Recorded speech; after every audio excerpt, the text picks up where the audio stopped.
information eyebo le M23 balingaki kokota na port ya Goma ba repousser bango na ba FRDC na ba wazalendo na port ya Goma. FRDC nde akangi port ya Goma na wazalendo bakangi port ya Goma. Kokende kuna na RTNC na radio ya RTNC na ngomba ya Mogoma. Na ngomba ya Mogoma ezali wazalendo nde azali kuna. Na ngomba ya Mogoma kuna na radio wazalendo nde azakuna. Nde bazoko mona ke nanga corner na batone bazoko kopesa statement ya combattre. Bazoko kokate ko ba ke to gagner te bazui radio te. Bola nanga très bien bofungula ba mato parce que botika confusion. FRDC bazali na port pe na Mogoma na kati ya radio FRDC radio RTNC FRDC na zana kati M23 aza na Kakachindo na kansi boyebi Kakachindo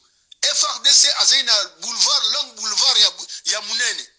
batoni wana pe bazali na Kakachindo bazui yango Kakachindo pe une partie ya sima ya aéroport bazui aéroport te mobimba te bazui une partie ya muke ya aéroport M23 azui une partie muke ya aéroport banani ba favoriser bango ba kenoko zwa une partie aéroport ezali ba Monisco bakamati ba M23 file indien balekisi bango na sima ya concession na bango M23 alekisi Monisco alexi M23 na sima ya ndako ya na clôture na bango bakeko bima côté ya aéroport na suka ya aéroport nde bakeko déposer ba M23 kuna, c'est-à-dire Monisco nde a favoriser M23 akene kozwa une partie muke na suka kuna ya aéroport. Monisco nde a favoriser bango, il faut kokeba na Monisco bazu une partie aéroport na suka kuna côté ya Taramak bazu yango na faveur ya ba Monisco. Information zali sur ya ona zoko ko sabino parce que bozoye baté Monisco epesi bango esika wana efungoli nzela na ndako na bango na sima bake file nje bake kokotela bake retourner sima ya aéroport côté hangar une partie muke baza wana Monisco nde fungoli li bango. Donc après sima wana tozali na 4 na sima ya quartier ya Monisco nde M23 zalaki wana bakutani fara na 8e région basoda ya 8e région ba beti bango mbuma basoda ya 8e région ba beti bango to bazoma bazo déborder na ba Monisco azo leksa bango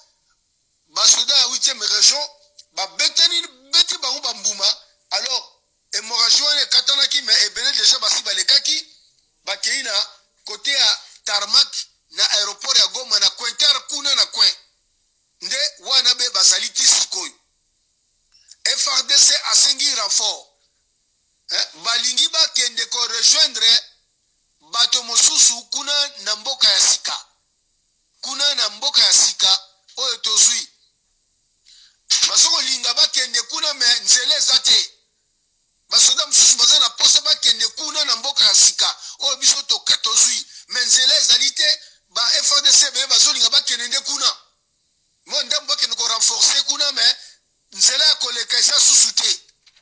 bakangami kaka esika moko koto ngambo FRDC na bawazalendo bakote msukuna ezali M23 na RDF Rwandais.